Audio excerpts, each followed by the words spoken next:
Don TV நேயர்களுக்கு வணக்கம். மனிதனின் மறுபக்கத்தினூடாக உங்களை சந்திப்பதில் மகிழ்ச்சி. ஒவ்வொருத்தருடைய வாழ்க்கையும் பார்க்கும் பொழுது எப்படி இவர்களுக்கான பயணம் ஆரம்பிக்கப்பட்டது, அந்த பயணம் என்பது எவ்வளவு தூரம் இவர்களை அழைத்து சென்று மக்கள் மத்தியிலே சேர்த்தது அப்படின்ற ஒரு விடயம் ஆச்சரியத்தை கொடுக்கறத நாங்கள் பார்த்துருக்கோம். இன்னைக்கு நாங்கள் யாரை பற்றி பேச போகிறோம் அப்படின்ற எண்ணம் உங்களுக்குள் ஓடிக்கிட்டு இருக்கோம். அதாவது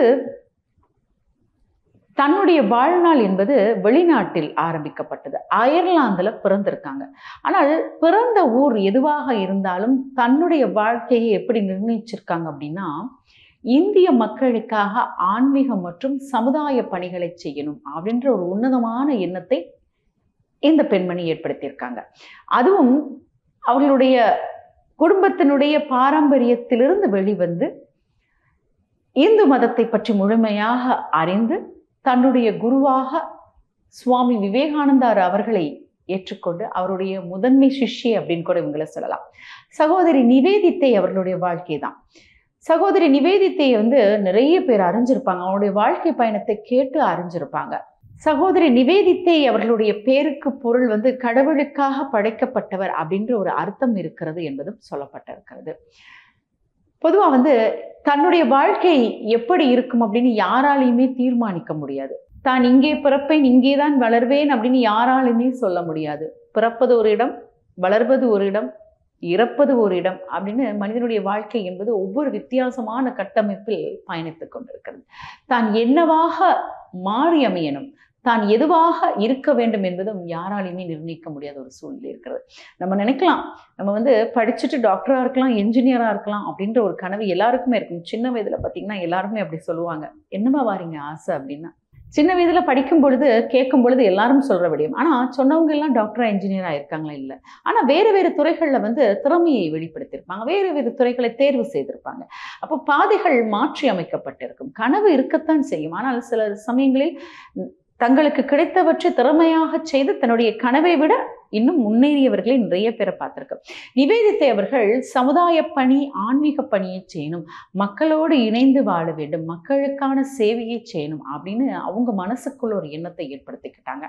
அதனால யாருக்கு செய்தால் சிறப்பாக இருக்கும் அப்படின்னு அவங்க வாழ்ந்த காலகட்டத்தில் அவங்க உன்னதமாக யோசிச்ச ஒரு விடயம் என்னன்னா, இந்தியாவுக்கு பயணம் செய்யணும். ஏன் இந்தியாவுக்கு பயணம் செய்யணும் அப்படின்னா, இந்தியாவை பற்றி அவர்கள் யாரிடத்தில் அறிந்து கொண்டார்கள் என்பதை நான் உங்களுக்கு தொடர்ச்சியாக சொல்றேன். அதே நேரத்தில் சுவாமி விவேகானந்தர் அவர்களுடைய அந்த முழுமையான பேச்சை கேட்ட பிறகு ஆன்மீகத்தில் தன்னை ஈடுபடுத்திக்கிட்டாங்க. அதற்கு பிறகு இந்தியா பயணத்தையும் மேற்கொண்டாங்க. நிவேதித்தையின் இயற்பெயர் பார்த்தீங்கன்னா மார்கரெட் எலிசபெத் நோபில் என்பதாகும். தந்தையார் சாமுவேல் நோபில் கிறிஸ்துவ மத போதகராகவும் பணியாற்றியிருக்கிறாங்க. தாயார் பெயர் பார்த்தீங்கன்னா மேரி ஹாமில்டன். குடும்பத் தலைவி மார்கரெட், அதாவது நிவேதித்தினுடைய இயற்பெயர் இது அப்படின்னு சொல்லலாம். மார்கரெட் 28 அக்டோபர் 1867 தான் பிறந்திருக்காங்க. இவருக்கு ஒரு தங்கையும் ஒரு தம்பியும் இருக்காங்க. தங்கையின் பேர் மே நோபில், தம்பியின் பேர் ரிச்மண்ட் அப்படின்னு சொல்லியிருக்காங்க. நிவேதித்தினுடைய தந்தை கிறிஸ்தவ போதகராக இருந்திருக்காங்க. அப்போ அதனால அவங்களுக்கு இங்கிலாந்தில் ஒரு பணி கிடைச்சிருக்கு. அங்கே போய் அவங்க தன்னுடைய பணியை செய்யணும் அப்படின்னு அவங்க கிளம்பி போகும்போது தன்னுடைய மனைவியை அழைச்சிட்டு போகிறாங்க. அப்போ மார்கரெட் என்ற இயற்பெயரை கொண்டிருக்க நம்ம நிவேதித்தை அவர்கள் என்னன்னா பாட்டியோடு அதிகமான ஒரு ஈடுபாடு, பாசம் அதிகம். அதனால அவங்க என்ன சொல்லிட்டாங்கன்னா, பாட்டியோட இருந்துடுறேன் அப்படின்னு சொல்லிட்டாங்க. பெற்றோர்களுடன் அவர்கள் செல்லவில்லை. அப்போ பாட்டி கூட இருக்கும் பொழுது நிறைய கதைகளை கேட்பாங்களாம். பாட்டி நல்ல நல்ல நிறைய சமுதாய கதைகள், ஆன்மீக கதைகள், அறிவு சார்ந்த கதைகள், நல்ல எண்ணங்களை ஏற்படுத்தக்கூடிய கதைகளை சொல்லுவாங்களாம். இந்த கதையெல்லாம் கேட்டு கேட்டு வளர்ந்தவங்க தான் நிவேதித்தை அவர்கள். அதற்கு பிறகு 3 வருடங்கள் கழித்த பிறகு பெற்றோர்கள் திருப்பி வராங்க, இங்கிலாந்துலேருந்து திருப்பி வராங்க. தன்னுடைய மகளை அழைத்து கொண்டு செல்லணும் அப்படின்றாங்க. ஆனால் நிவேதித்தை பாட்டியோட தான் இருப்பேன் அப்படின்னு சொல்லிட்டாங்க. பாட்டியோட இருக்கும் நிவேதித்தை என்ன பண்ணுவாங்களாம், படிக்க ஆரம்பிக்கிறாங்க. படிக்க ஆரம்பிச்ச அந்த காலகட்டத்தில் ஓய்வாக இருக்கும் பொழுது தன்னுடைய தந்தைக்கு போய் உதவி செய்வாங்க. அவருக்கு ஏதாவது வேலைகள் இருந்தால் செய்து கொடுப்பாங்க. அதுக்கப்புறம் அவங்களுடைய தந்தையுடன் இணைந்து என்ன பண்ணுவாங்களா, அவங்க தந்தை தேவாலயத்துக்கு சென்று போதனைகள் செய்வாங்க தானே, அந்த போதனைகளை தான் போய் இருந்து அமர்ந்து கேட்பாங்களாம். அப்போ இந்த சமயத்துல பார்த்தீங்கன்னா ஒரு போதகர் இந்தியாவுக்கு சென்று அவருடைய பணிக்காலம் முடிந்த பிறகு திருப்பி நாட்டுக்கு வராங்க. அவங்க தந்தையை சந்திக்கிறாங்க. சந்திக்கும் பொழுது தான் எங்கே சென்றேன், அங்கு என்னென்னலாம் நடந்தது அப்படின்னு இந்தியாவை பற்றி தன்னுடைய தந்தையுடன் பேசுறது வந்து நிவேதித்தை மார்கரெட் என்ற நிவேதித்தை வந்து கேட்க ஆரம்பிக்கிறாங்க. கேட்க ஆரம்பிச்சு பிறகு அவங்க மனசுல இந்தியா அப்படின்ற ஒரு நாடு, அதனுடைய முக்கியத்துவம், அதனுடைய தன்மையை அறிந்து கொள்ள ஆசைப்படுறாங்க. அப்போ இப்படியே அவங்களுடைய காலம் நகர்ந்து கொண்டு செல்கிறது. ஒரு குறிப்பிட்ட நாளுக்கு பிறகு தந்தை நோய்வாய்ப்படுகிறார். அதற்கு பிறகு அவர் இறந்து விடுகிறார். அப்போ இந்த குடும்பத்தினுடைய சூழ்நிலை எப்படி அமைந்திருக்கும் அப்படின்னு நிவேதித்தினுடைய மனம் தந்தையினுடைய அந்த பிரிவை நினைத்து துயரம் கொள்கிறது. மார்கரெட்டின் கல்லூரி வாழ்க்கையை தொடங்கியது ஹாலிபாக்ஸ் என்னும் கல்லூரியில் இணைஞ்சிருக்கிறாங்க. ஒரு கிறிஸ்துவ கல்லூரி. கல்லூரியில் மத போதனை முக்கியமானது ஒரு இடத்தில் வகிக்கிறது.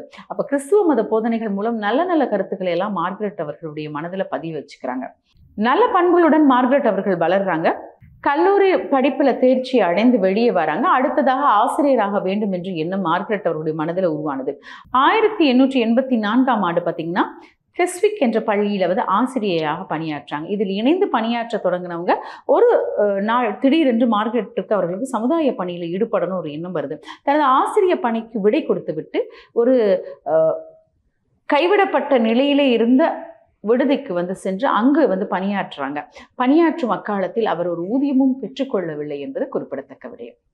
மார்கரெட் அவர்களுக்கு மனதிலேயே சமுதாய பணி செய்ய வேண்டும் என்ற எண்ணம் ஏற்பட்ட பிறகு ஒரு வருடம் கழித்து இன்னொரு பள்ளியில இணைந்தாங்க. அந்த பள்ளியினுடைய சிறப்பு என்ன அப்படின்னா, சுரங்க தொழிலாளிகளுடைய குழந்தைகள் படிக்கும் பள்ளி.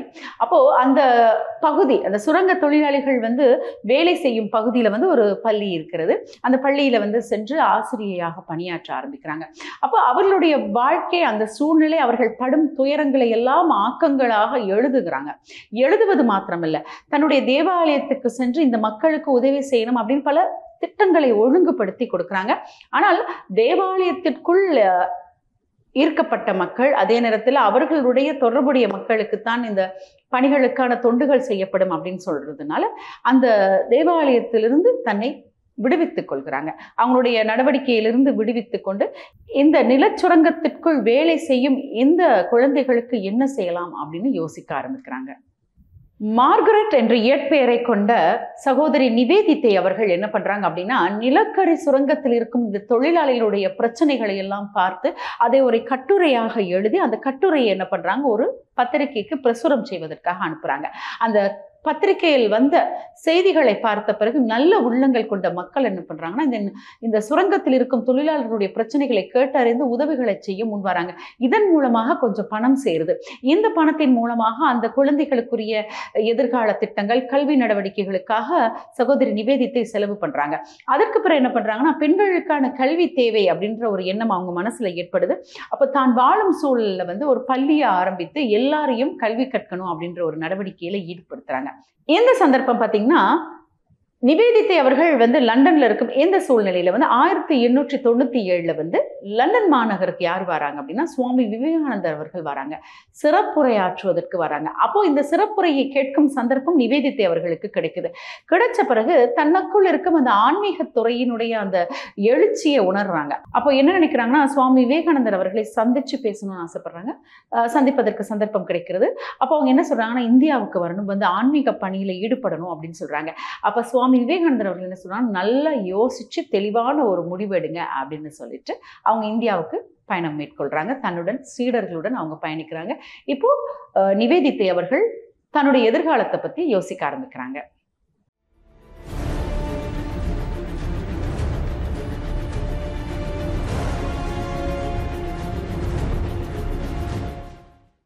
சுவாமி விவேகானந்தர் அவர்கள் இந்தியாவுக்கு பயணம் மேற்கொண்ட பிறகு தன்னுடைய சமுதாய பணியில மும்முரமாக இருக்கிறாங்க நிவேதித்தை அவர்கள் லண்டன்ல. அப்போ இந்தியாவில் வந்து அந்த காலகட்டத்தில் பிளேக் அப்படின்ற ஒரு கொடிய நோய் ஏற்படுகிறது. இதனால பல மக்கள் இறந்து போறாங்க. நிறைய பேர் பிரச்சனையில வந்து உள்வாங்கப்படுகிறாங்க. அப்போ சுவாமி விவேகானந்தர் அவருடைய சீடர்கள் எல்லாம் ஒன்றிணைந்து ஒரு குழுவை உருவாக்கி இந்த நோயினால் பாதிக்கப்பட்ட மக்களுக்கு பல நல்ல விடயங்களை மேற்கொள்ளணும், உதவிகளை செய்யணும், அவர்களுக்கான நிவாரணங்களை வழங்கணும் அப்படின்னு இணைஞ்சு செயல்படுறாங்க. இதை கேள்விப்படுறாங்க நிவேதித்தை அவர்கள். அப்ப அவங்க என்ன பண்றாங்கன்னா, இதற்கு சம்பந்தமான விடயத்தை எழுதி மக்களுக்கு பிரசுரிக்கிறாங்க அவங்க லண்டன்ல இருக்கும் பொழுது. அப்ப இதை அறிந்த பிறகு மக்கள் எல்லாம் அவங்களுக்கு வந்து நிறைய நிதியை திரட்டி கொடுக்குறாங்க. இந்த நிதியை எல்லாம் சுவாமி விவேகானந்தர் அவர்களுடைய இந்த நட்பணிக்கு அவங்க இந்தியாவுக்கு அனுப்பி வைக்கிறாங்க. இதன் மூலமாக அவருடைய ஆன்மீக பயணமும் ஆரம்பிக்கின்றது.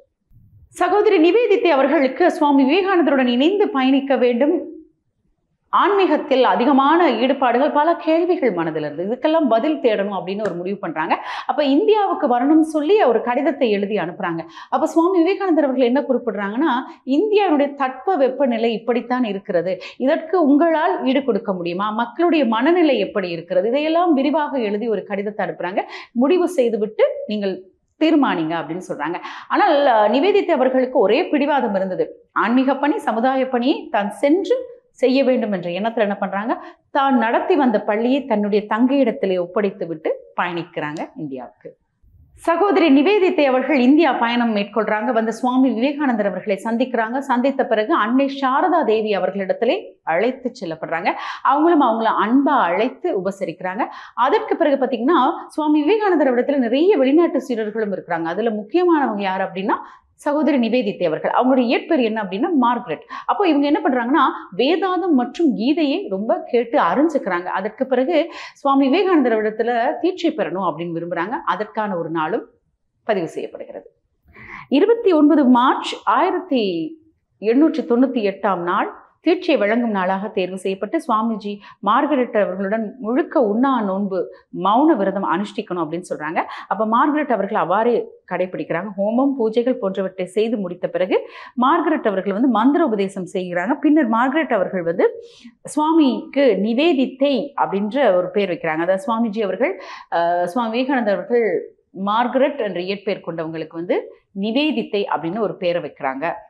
கல்கத்தாவில் ஒரு ஆன்மீக மகாநாடு நடக்குது. அந்த ஆன்மீக மகாநாட்டில் சுவாமி விவேகானந்தர் அவர்கள் நிவேதித்தையை வந்து அறிமுகம் செய்து வைக்கிறாங்க.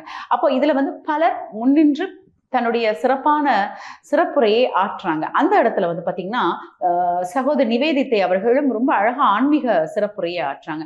இது முக்கியமான ஒரு விடயமாக பார்க்கப்படுகின்றது. அன்றைய காலகட்டத்திலே மக்களிடத்திலே ஒரு விழிப்புணர்ச்சியை ஏற்படுத்தும் வகையிலே இந்த நடவடிக்கை மேற்கொள்ளப்படுகிறது.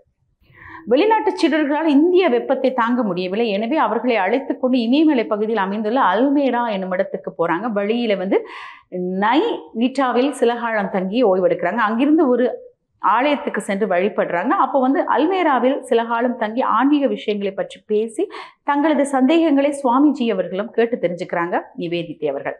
அல்மேராவிலிருந்து காஷ்மீருக்கு சென்று அங்கிருந்து அமர்நாத் புறப்படுறாங்க. கடினமான இந்த ஆன்மீக யாத்திரையில் சகோதரி நிவேதித்தைக்கு மட்டும் கொல்கத்தா திரும்பி வராங்க.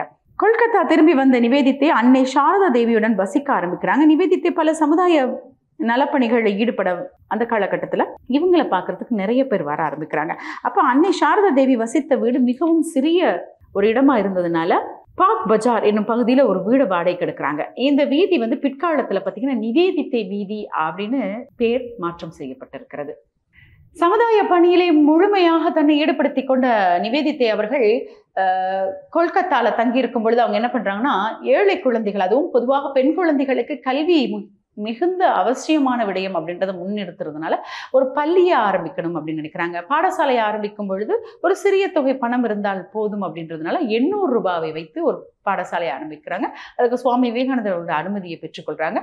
அப்ப 1898 அந்த பாடசாலை அங்கே நிறுவப்படுகின்றது. நிறுவப்பட்ட பிறகு அதை யாரு திறந்து வச்சாங்க அப்படின்னா அன்னை சாரதா தேவி அவர்கள் அதை திறந்து வைக்கிறாங்க. சகோதரி நிவேதித்தை அவர்கள் பள்ளியை ஆரம்பித்த அந்த காலகட்டத்தில் பெண்கள் வெளிவராத ஒரு காலகட்டம், கல்வி என்ற ஒரு விடயத்தையே அவர்கள் கையாளாத ஒரு காலகட்டம். அப்போ பெண்கள் கல்வியை கற்கணும், அவர்கள் தன்னுடைய சொந்த காலில் நிற்கணும் அப்படின்னு நிவேதித்தை அவர்கள் ஆசைப்படுறாங்க. அதனால பெண்களை சந்தித்து இந்த கல்வியினுடைய முக்கியத்துவத்தை அவர்களுக்கு ஒரு விழிப்புணர்ச்சியா பேச ஆரம்பிக்கிறாங்க. அப்போ பெண்கள் எல்லாம் முன்வந்து கல்வி நடவடிக்கையில் ஈடுபட ஆரம்பிக்கிறாங்க. இந்த பாடசாலைக்கு பார்த்தீங்கன்னா சுவாமி விவேகானந்தர்கள், கவிஞர் ரவீந்திரநாத் தாகூர் அவர்கள் எல்லாம் அந்த காலகட்டத்திலே இந்த பள்ளிக்கு சென்று பல மாணவர்களை சந்தித்து நல்ல விடயங்களை பகிர்ந்ததாகவும் சொல்லப்பட்டிருக்கிறது.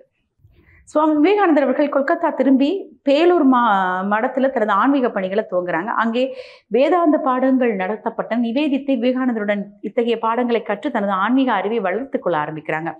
பேலூர் மடத்தை பொறுத்தவரையில் ஆன்மீக பணிகளில் ஈடுபட்டோருக்கு இடையில் ஜாதி மத பேதம், ஏழை பணக்காரர், மேலோர் கீழோர் என்ற பாகுபாடு ஏதும் இருக்கவில்லை. இங்க அனைவருக்கும் பார்த்தீங்கன்னா இறை வழிபாடு முதல் கழிவறைகளை சுத்தம் செய்வது வரையிலான அனைத்து பணிகளையும் செய்ய வேண்டும் என்று நடைமுறை வழக்கத்தை சுவாமி விவேகானந்தர் அவர்கள் உருவாக்கி வச்சிருந்தாங்க. கொல்கத்தாவில் மீண்டும் ஒரு முறை கொடிய பிளேக் நோய் தாக்கி மக்களை துன்புறுத்த ஆரம்பிக்குது. ராமகிருஷ்ண இயக்கத்தின் சார்பில் ஒரு குழு அமைக்கப்பட்டது. இக்குழுவிற்கு சகோதரி நிவேதித்தை தலைமை ஏற்கிறாங்க. தலைமை பொறுப்பில் இருந்த நிவேதித்தையை மற்றும் உள்ளவர்களும் தங்களின் உயிரை பற்றி கூட கவலைப்படாது தொற்று பாதிக்கப்பட்ட மக்களுக்கு பெரிய உதவிகளை செய்கிறாங்க. அமெரிக்காவில் வாழ்ந்து கொண்டிருக்கும் மக்கள் எல்லாம் சுவாமி விவேகானந்தர் அவர்களை அமெரிக்காவில் ஆன்மீக சிறப்புரையை ஆற்றணும் அப்படின்னு கேட்டுக்கிறாங்க. இதனால என்ன பண்றாங்க அப்படின்னா 1890ஆம் ஆண்டு சுவாமி விவேகானந்தர் அவர்கள், சகோதரி நிவேதித்தை அவர்கள், அதே நேரத்தில் பார்த்தீங்கன்னா சுவாமி துரியானந்தர் அவர்கள் எல்லாரும் பயணத்தை மேற்கொள்றாங்க. கப்பல் மூலமாக லண்டன் போய் சேர்றாங்க. லண்டனுக்கு சென்று இறங்கிய இவர்களை சகோதரி நிவேதித்தையினுடைய தாயார் மிகுந்த அன்போடு வரவழைத்து இவர்களுக்கு ஒரு இடத்தை ஏற்பாடு செய்து அங்கே தங்க வைக்கிறாங்க. அங்கிருந்து என்ன பண்றாங்கன்னா அமெரிக்காவுக்கு பயணம் ஆறாங்க. அங்கே சென்று அமெரிக்காவில் ஆன்மீக சிறப்புரையை ஆற்றிய பிறகு மீண்டும் வராங்க லண்டனுக்கு. அதற்கு பிறகு நிவேதித்தை அவர்கள் பாரிஸுக்கு போனாங்க அப்படின்னு சொல்லப்பட்டிருக்கு. அங்கே போயிட்டு பார்த்தீங்கன்னா அங்கேயும் சுவாமி விவேகானந்தர் அவர்களுடைய சொற்பொழிவு கிட்டத்தட்ட 3 மாதங்களாக மேற்கொள்ளப்பட்டதாகவும் சொல்லப்பட்டிருக்கு. இதன் மூலமாக மக்கள் பலர் இணைந்து ஆன்மீக பயணத்தில் தன்னை ஈடுபடுத்தி கொண்டதாகவும் சொல்லப்பட்டிருக்கிறது. சுவாமிஜி அவர்கள் பல நாடுகளுக்கு சென்ற பின்னர் இந்தியா திரும்புறாங்க. நிவேதித்தை அவர்கள் நவம்பர் 1901ஆம் ஆண்டு இந்தியா திரும்பி கொல்கத்தா சென்று சுவாமி அவர்களை சந்திக்கிறாங்க. சுவாமிஜிக்கு அப்பொழுது பார்த்தீங்கன்னா உடல்நிலை அவ்வளவு சரியாக இருக்கவில்லை. உடல் மிகவும் இளைத்து காணப்படுறாங்க. 12ஆம் தேதி ஜனவரி 1863 தோன்றிய சுவாமி விவேகானந்தர் அவர்கள் 4 ஜூலை 1902ஆம் ஆண்டு மகா சமாதி அடைகிறாங்க. நிவேதித்தை தனது ஆன்மீக குருவிற்கு உரிய இறுதி மரியாதைகளை செலுத்தி அவர் காண்பித்த ஆன்மீக பாதையில் தொடர்ந்தும் செல்வதென்று முடிவெடுக்கிறாங்க.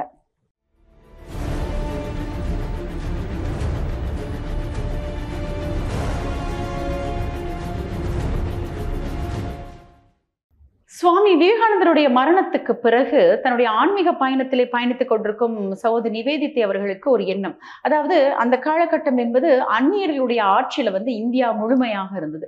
பல நாடுகள் அந்நியருடைய ஆட்சியில் இருந்தது.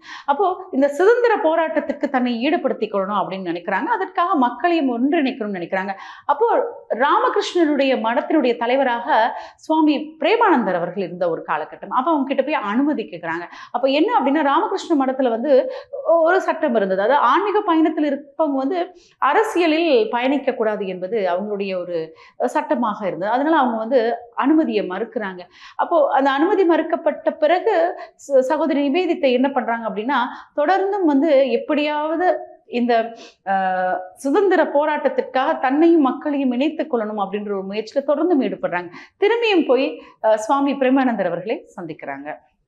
சுவாமி பிரேமானந்தர் அவர்களை சந்தித்த சகோதரி நிவேதித்தை என்ன சொல்றாங்க அப்படின்னா இந்த சுதந்திர போராட்டத்திற்கும் ராமகிருஷ்ண மடத்திற்கும் எந்த ஒரு சம்பந்தமும் கிடையாது. இது நான் முழுமையா பொறுப்பேற்றுக் கொள்றேன். இதற்காக நான் பத்திரிகையில் கூட முழுமையான கருத்தை நான் தெரிவிக்கிறேன். இதுல வர எல்லா பிரச்சனையுமே நானே ஏற்றுக்கொள்றேன் அப்படின்னு சொல்றாங்க. அப்போ அதற்கு பிறகு அவர்களும் சம்மதம் தெரிவித்த பிறகு பத்திரிகையாளர்களை அழைத்து தன்னோட சுதந்திர போராட்டத்திற்கான அந்த முன்னோட்டத்தை அவர்கள் வெளிப்படுத்தக்கூடிய ஒரு காலகட்டம் அது.